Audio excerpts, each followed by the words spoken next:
Hello, আসসালামু আলাইকুম সবাইকে। আশা করি সবাই ভালো আছেন। আজকের এই ইংলিশ বেসিক প্রথম ক্লাসে সবাইকে স্বাগতম। আপনারা হয়তো বা ইংলিশটাকে একটু সবাই কম বেশ ভয় পান। এ ভয় পাওয়ার কিছু নেই। ইংলিশটা হলো একটা সহজ জিনিস। এটা যদি আপনারা যদি এর ফর্মুলা ধরতে পারেন, এর রুলসগুলো ধরতে পারেন, ইংলিশ আপনার কাছে খুব সহজ। আমি এরকম ইংলিশের প্রথম থেকে শুরু করে সবগুলো যত শর্টকাট ফর্মুলা চেষ্টা করবো, এত শর্টকাটে এগুলোকে ব্যাখ্যা করার জন্য। এগুলোর ভিডিও আমি ইউটিউব চ্যানেলে দিয়ে রাখবো। বেসিক থেকে প্রথম থেকে একদম শেষ পর্যন্ত সবগুলো বেসিক ক্লাস করাবো। আপনারা সেখান থেকে এগুলো দেখে নিন। এখন আর কথা বাড়াচ্ছি না, মেন কথায় যাই। আজকের বিষয়টা হলো যে ইংলিশের সেন্টেন্স নিয়ে। আমরা সেন্টেন্সের সাথে সবাই পরিচিত কম বেশ। অষ্টম শ্রেণীর মধ্যে বিশেষ করে সেন্টেন্স যেটা আছে। সেন্টেন্স মানে কি? সেন্টেন্স হলো একটা বাক্য, ক্ষুদ্র ক্ষুদ্র শব্দ মিলে গঠন করে একটা সেন্টেন্স তৈরি হয়। যেমন আমি বিদ্যালয়ে যাই, অথবা সে স্কুলে যায়, যাই বলুন। এই সেন্টেন্সকে মোট আবার পাঁচটা ভাগে ভাগ করছে। সেন্টেন্স মোট পাঁচ প্রকার। সেটা হলো কি: assertive, interrogative, imperative, optative and exclamatory. আমি এগুলো শর্টকাট দিয়ে রাখছি, আশা করি বুঝবেন। অ্যাসার্টিভ কি? অ্যাসার্টিভ হলো যে বিবৃতিমূলক। তারপরে ইন্টারোগেটিভ হলো যে প্রশ্নবোধক, যেটাকে প্রশ্ন করবে। যেমন তুমি কেমন আছো, কোথায় যাচ্ছ, এই সকল জাতীয় হলো ইন্টারোগেটিভ। তারপরে ইম্পারেটিভ। ইম্পারেটিভ হলো যে যেগুলোকে আদেশ, নিষেধ, তারপরে উপদেশ, এগুলো জাতীয়। যেমন এই তুমি ওখানে যাবা না, তোমার ওখানে যাওয়ার অনুমতি নেই। তারপরে অনুরোধ, তুমি ওখানে দয়া করে যেও না। এই সকল জাতীয় হবে যে ইম্পারেটিভের মধ্যে পড়বে। আর অপটেটিভ কি? অপটেটিভ হলো যে আপনাদের যেগুলোকে ইচ্ছা, তারপরে যে আশীর্বাদ, প্রার্থনা, এই সকল জাতীয় হবে যে অপটেটিভ। ধরেন যে যেন সে যেন এসএসসি পরীক্ষাতে জিপিএ 5 পায়, তার জন্য একটা দোয়া করা, এটাকে একটা দোয়ার মধ্যে পড়ে অপটেটিভ। তারপরে আমার ইচ্ছা আমি যেন লন্ডন যাই বা বিদেশ যাই, এটাও একটা অপটেটিভের মধ্যে পড়ে। এখন যে পরেরটা এক্সক্লেমেটরি। এক্সক্লেমেটরি হলো যে কোনো আবেগ সূচক, যেমন আপনার মনের ভাবটা যে প্রকাশ, ও কি সুন্দর, আমেজিং, কি বিউটিফুল, এই সকল জাতীয় মনের যে ইয়াতে আমরা আবেগটা প্রকাশ করি যার মাধ্যমে, সেটা এক্সক্লেমেটরির মধ্যে পড়বে। সেন্টেন্সকে এই পাঁচটা ভাগে ভাগ করছে সেন্টেন্স। আমরা প্রথম থেকে শুরু করি অ্যাসার্টিভ আসি। হ্যাঁ, সময় নষ্ট করাটা কোনো কাজে লাগবে না। সময় নষ্ট করে লাভ নেই। যত দ্রুত সম্ভব শেষ করা যায়, মানুষের মতো এত ফটর ফটর করে দেরি করবো না।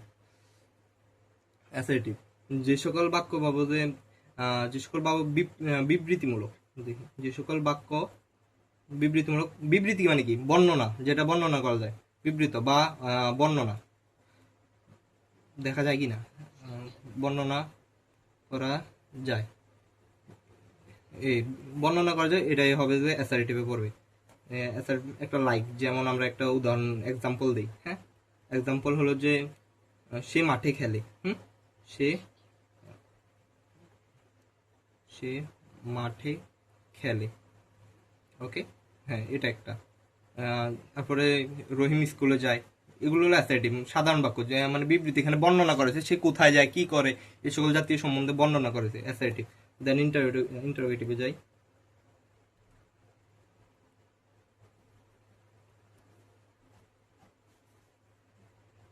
যে সকল বাক্যে প্রশ্ন করা হয়, হুম সকল বাক্যে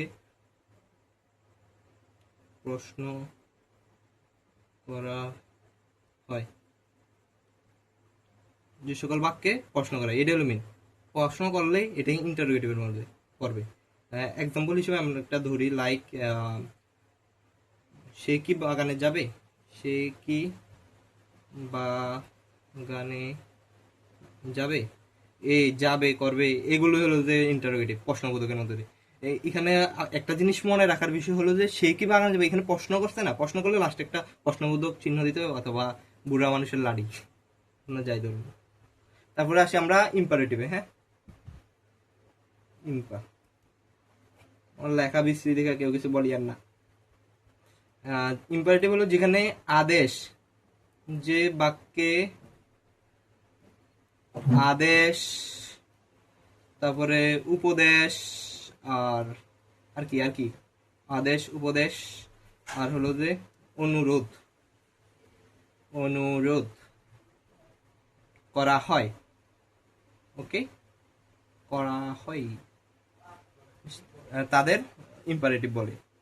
এক্সাম্পল হিসেবে আমরা ধরতে পারি, লাইক একটা ইম্পারেটিভের, যেমন তুমি ওখানে যাবা না, তুমি ওখানে যাবে না, এটাকে আদেশ করছে, তাই এটা একটা ইম্পারেটিভ করবে। আর বিশেষ করে যেগুলোর মধ্যে ভার্বে আগে হবে সেগুলো ইম্পারেটিভের মধ্যে পড়বে। তারপরে 4 নম্বরে আমরা যাই, আমরা যত শর্টকাট চেষ্টা করবো শেষ করার। অপটেটিভে, অপটেটিভের কাজ হলো যেখানে যেখানে ইচ্ছা, তারপরে ইচ্ছা, আকাঙ্ক্ষা অথবা আশীর্বাদ, আশীর্বাদ সরি এখানে হবে না, আশীর্বাদ অথবা প্রার্থনা করা হচ্ছে, প্রার্থনা করা হয়, তাদেরকে অপটেটিভ বলে, করা হয়। এখন একটা যেমন হিসেবে আমরা উদাহরণ দিব, লাইক, যেমন এর মধ্যে পড়বে যে কি,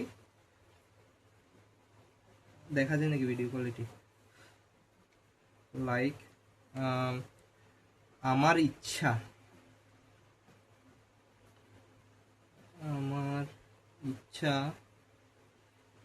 আমি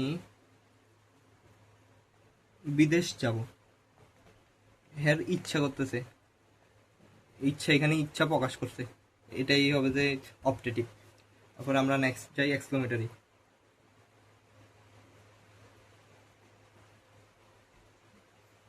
এক্সক্লেমেটরি হলো যেখানে আবেগ প্রকাশ পায়, যেখানে বৃষ্টি পড়া শুরু হয়েছে, কথা এটা, আবেগ প্রকাশ পায়। কেমন আবেগ? যে সকল বাবু যে তোমার মনের ইচ্ছা, বিস্ময়, আনন্দ, সুখ, যেগুলো যেভাবে প্রকাশ পায় সেটা হবে যে আবেগের মধ্যে অন্তর্ভুক্ত। এখন একটা এক্সাম্পল হিসেবে আপনাদের দেখাবো, যাচ্ছি এক্সাম্পল হিসেবে, যেমন আমার আবেগ প্রকাশ পাচ্ছে, ও একটা উদাহরণ, ও জিনিসটা অনেক সুন্দর, বা ফুল, গোলাপটা অনেক সুন্দর, একটা জারি, গোলাপটি অনেক সুন্দর। এই আমার লেখা খারাপ দেখে কেউ কিছু বললো না, 100 বার বলতেছি কিন্তু। হ্যাঁ, গোলাপটি অনেক সুন্দর। ও, এরপর যেমন বলা যায় যে কি সুন্দর পাখি, ধরো উদাহরণ, সরি এখানে কি বলতেছি, কি সুন্দর পাখি। আসলে ফার্স্ট টাইম ক্লাস নিতেছি তো, তাই এরকম একটু নার্ভাস নার্ভাস ফিল হচ্ছে। এই একটা জিনিস তোমাদের বলে রাখি, এই এক্সক্লেমেটরি সবার শেষে একটা আশ্চর্যবোধক চিহ্ন হবে, মনে রাখবে। আমি কিন্তু ইংলিশে এগুলো ট্রান্সফার করা এত সময় নেই, তাই আমি বাংলাতে বুঝাই, যারা এখানে ওদের ইংলিশটা এত পটু না তাদের জন্য এটা, বিশেষ করে অষ্টম শ্রেণী বা নবম শ্রেণীরা এগুলোর জন্য উপকারী আশা করি আমার এই ভিডিওটা হবে। এই তো এখানে মোটে 5টাই দিয়ে রাখছি যে ইংলিশের সেন্টেন্সকে 5 ভাগে ভাগ করা যায়, এগুলোই আবার বলি, রিপিট করি, assertive, interrogative, imperative, optative, exclamatory. Assertive কি? বিবৃতি। তারপর ইন্টারোগেটিভ কি? যেখানে প্রশ্ন করা হয়। তারপরে ইম্পারেটিভ কি? যেখানে আদেশ, উপদেশ, অনুরোধ করা হয়। তারপরে অপটেটিভ কি? যেখানে ইচ্ছা, আশীর্বাদ, প্রার্থনা করা হয়।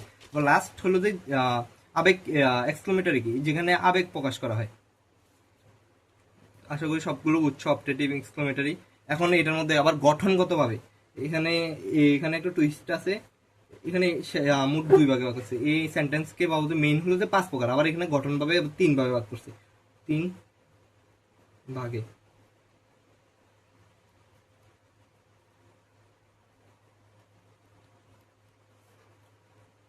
3 ভাগে ভাগ করে। হ্যাঁ, প্রথমত একটা হলো কমপ্লেক্স, আপনারা সবাই জানেন, কমপ্লেক্স বা জটিল।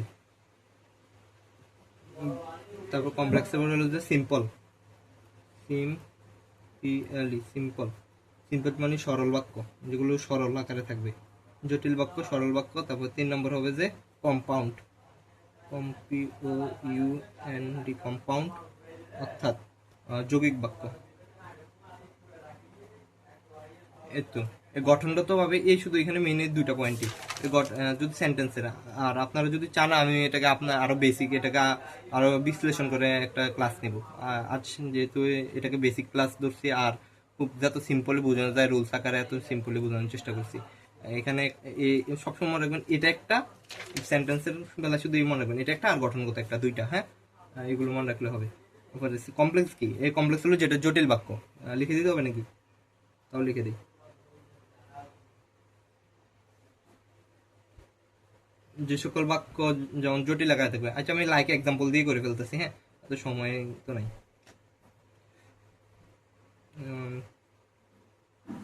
যেমন আমি, আরে ভাই ভিডিওটা অর্ধেক থেকে কাটে দিছে, এখন দরকার ছিল, আর আমি বলছি যে ইয়ে করতে, একটু জুম করতে, কাটে দিছে। আচ্ছা যাই হোক, শুরু করি। হ্যাঁ, কমপ্লেক্স যেটা, এটা লাইক আমরা ধরতে পারি, যেমন আমি, আমি কি বলবো, আমি সেখানে সেখানে সেখানে যাই, সেখানে যাই, কিন্তু, আচ্ছা ধরি, কিন্তু সেখানে সেখানে সেখানে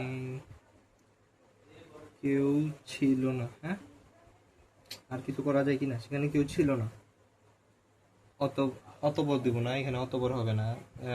আরেকটা ক্লুজ ইউজ করতে পারি, তাই আমি চলে আসি, আমি চলে আসি, চলে আসি। ওই হয়তো আমার এটা জটিল হয়নি, যত সম্ভব এটা লাগতেছে এটা জটিল হয়নি, তারপরেও এই জটিল টাইপেরই কিছু একটা। এরকম যে সকল ভাবে পঞ্চায়েত ও তো একাধিক ক্লু থাকবে, মানে ক্লু, একাধিক যদি ক্লু থাকে, এখানে একটা ক্লু, দুইটা ক্লু, তিনটা ক্লু, এরকম একাধিক যদি ক্লু থাকে, আপনারা মনে করবেন সেটা হবে যে সি কমপ্লেক্স, মানে জটিল বাক্য। একটু জটিল আকারে থাকবে, আপনারা যেটা দেখবেন একটু জটিল আকারে, সেটাকে কমপ্লেক্স আকারে ধরে নেবেন। তারপরে যে আমরা সিম্পলে যাই, সিম্পল যেটা একদম সরল বাক্য, কোনো কিছু নাই, কোনো ঝামেলা নেই, একদম ইয়া। আমি এক্সাম্পল লাইক হিসাবে দিয়ে দিই, এক্সাম্পল হিসেবে দিই যে হি ইজ এ পোর, অথবা দেওয়া যায় যে হি ইজ এ, কি দেওয়া যায়, কি দেওয়া যায়, আচ্ছা দেখ, is a is a rich man. আচ্ছা যাই হোক, রিচ ম্যান, একদম ইজি সিম্পল বাক্য, এখানে কোনো ঝামেলা নেই, একদম পানি পানি পানি পানি। এখানে কোনো ঝামেলা ইয়ে কিছুই থাকবে না, একদম শর্টকাট, যত শর্ট থাকবে এত শর্টকাট এখানে। এটা এগুলো হবে সিম্পল, সিম্পল একদম সরল বাক্য, কোনো আগে পিছু কোনো ঝামেলা থাকবে না, এগুলো সিম্পলের মধ্যে পড়বে। এরপর যে আমরা সিম্পল কমপ্লেক্স কম্পাউন্ডে যাবো। কম্পাউন্ড হচ্ছে যুগে, কম, পি ও ইউ এন ডি।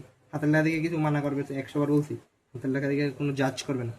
বলে না, ডোন্ট জাজ এ বুক বাই ইটস কভার, আমারও সেম একই কথা। আরে ভাই, এখন মাত্র এসেছি, পরীক্ষাও দেয়নি, অফ দিছি, সরি।